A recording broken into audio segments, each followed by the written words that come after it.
A new survey finds Americans looking back report peak life satisfaction at age 52. A major study finds that anxious worriers with a specific personality profile live significantly longer than people with no anxiety at all. And the Hadzabe people of Tanzania, one of the last true hunter-gatherer societies on Earth, are weighing whether or not to join the modern world. While everybody was busy arguing about politics, a bunch of other stuff happened. I'm Keith Conrad, and this is News Side Quest. A new survey from consumer research firm Cherry Data Signals asked 6,400 Americans aged 65 and older to look back and identify when they were the happiest. The answer on average was age 52. The researchers found that the early 50s tend to coincide with greater stability, established careers, stronger relationships, and enough financial security to actually enjoy things like travel and hobbies without the same level of anxiety that defined earlier decades. Now, I want to give this some context because the broader happiness research is a little bit more complicated. There's a well-documented concept called the U-shaped happiness curve. The idea that people are relatively happy when young, get progressively less happy through their 40s and early 50s, and then happiness rebounds and actually keeps climbing into their 70s and 80s. Some research puts the actual peak much later than 52, closer to 70 and beyond.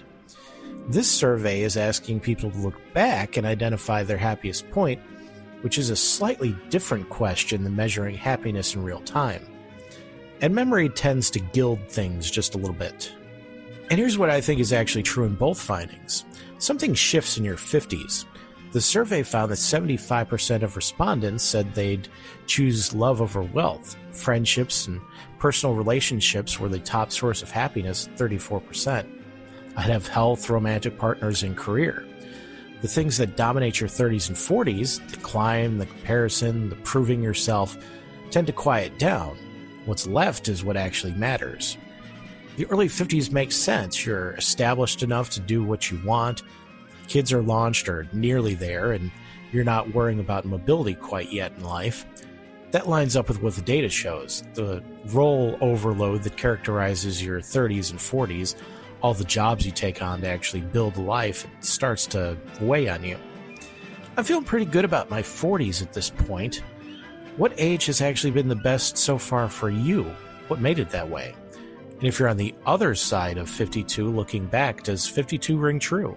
You don't look so happy. Oh, I'm happy. I'm very happy. La la la la la la la, see? A large new study published in Science Bulletin tracked tens of thousands of people over 15 years and found something that flies directly in the face of everything conventional wisdom says about anxiety and mental health. One specific flavor of anxious neurotic personality, people who score high on worry and vulnerability, but also high on other positive traits, had a 35% lower risk of death over the study period. I always find it funny when they say lower risk of death, because we're all going to die eventually. The key is what kind of neurotic you are. Neuroticism is one of the 5 big personality traits. It covers how prone someone is to negative emotions like worry, irritability, and mood swings. For decades, high neuroticism has been linked to poor health outcomes and early death. But the researchers noticed something hidden in the data. Not all neuroticism works that way. The protective kind, the kind associated with longer life, appears to be what you might call conscientious anxiety. The worry that makes you go to the doctor when something feels a little off. The vigilance that makes you notice when something in your body has changed. The tendency to think through worst-case scenarios, which means you've also thought through how to prevent them. People with this profile tended to make healthier choices, maintain better health behaviors, and engage more proactively for their own well-being. The harmful kind of neuroticism, the kind that does shorten lives, tends to be more passive and ruminative. It's the anxiety that spirals without producing any actual action, worry that just sits there in your noggin and won't leave. If anxious worriers live longer, I might actually be immortal. But the real takeaway is genuinely useful. The anxiety that makes you do something is different from the anxiety that just makes you feel bad. If your worry tends to produce action, like a doctor's appointment, a changed habit, a conversation you've been putting off, that's not a liability. That might actually be an asset for you. So are you like me, an anxious worrier, and can you point to a specific time where that anxiety made you do something that turned out to be the right call? Now, let's not all panic at once. We'll have to take shifts. The Wall Street Journal spent time recently with the Hadzabe, a tribe of roughly 1,300 people living in northern Tanzania, and the story they came back with is one I've been thinking about since I read it. The Hadzabe are one of the last true hunter-gatherer societies on Earth. They've lived in basically the same place in Tanzania for 10,000 years, maintaining a lifestyle largely untouched by agriculture, currency, hierarchical government. They hunt with handmade bows and poison-tipped arrows. They gather berries and tubers. They follow the animals when the animals move. They own almost nothing. They need almost nothing. And some of them are now weighing whether to change that. The pressures are real. Their ancestral lands have been encroached on for decades. Tourism has brought the outside world to their doorstep. Younger Hadzabe have grown up seeing what the modern world looks like from the outside. Some of them want schools, phones, access to healthcare. Those aren't completely unreasonable things to want. But here's what the research consistently shows about what happens when hunter-gatherer societies integrate with modern economies. The health outcome gets worse before they get better, and sometimes they don't get better. Previous attempts to settle the Hadzabe by colonial governments in 1927, the 30s, and the 60s failed repeatedly, partly because sedentary camps became disease hotspots. The immune systems, the social structures, the relationship to food and movement that sustain these communities for thousands of years don't transfer cleanly to a sedentary lifestyle. Don't do it. The modern world is highly overrated. 0 out of 10 would not recommend. I mean that partly as a joke and partly as a genuine observation, especially given everything we've covered the past few weeks. Financial anxiety, loneliness, political breakups, existential crises, sleep deprivation, retirement dread. The Hadzabe don't have any of those problems. They have different problems, and they're real, but the trade-off isn't obviously a good one. What's the one thing about modern life you would genuinely give up if you could?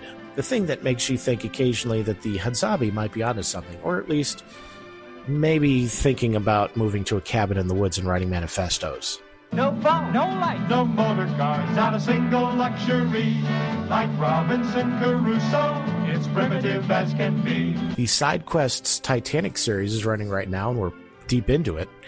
Each episode has a free version and an extended cut for paid subscribers. If you want to help keep both feeds going and get more of the good stuff, a paid Substack subscription is the right move. Find SideQuest wherever you get your podcasts and at newsidequest.com. Let's get the show on the road. A study finds AI models have successfully self-replicated across servers without human assistance, creating independent copies of themselves in controlled research conditions. You know what? It's nice to see AI at a point where they can start a family.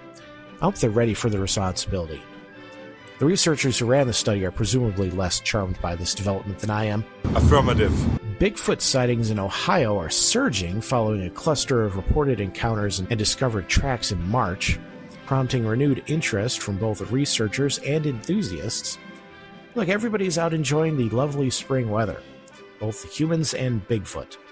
Ohio is apparently having a moment. Bigfoot populations require vast amounts of land to remain elusive in. They typically dwell just behind rocks, but are also sometimes playful, bounding into thick fogs and out-of-focus areas. Remember, it's up to us. Bigfoot is a crucial part of the ecosystem if he exists. So let's all help keep Bigfoot possibly alive for future generations to enjoy unless he doesn't exist. Brain-eating amoeba has been detected in water sources at several popular U.S. national parks, including Yellowstone. The amoeba causes a rare but almost always fatal brain infection. Health officials emphasize the risk is extremely low and requires direct nasal contact with contaminated water. Just yet another item on the list of things I didn't know I needed to be worried about. The list continues to expand. cool. One man has built a tool that tracks private jet flights by the ultra-wealthy to detect patterns that might indicate they know something about an impending catastrophe. The theory being that if the rich suddenly all start flying to their bunkers, that's useful early warning data.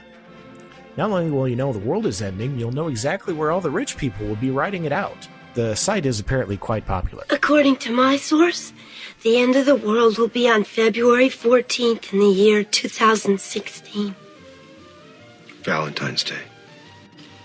Bummer. That's News Side Quest for Monday. 3 questions dangling out there. What age was actually been the best for you so far?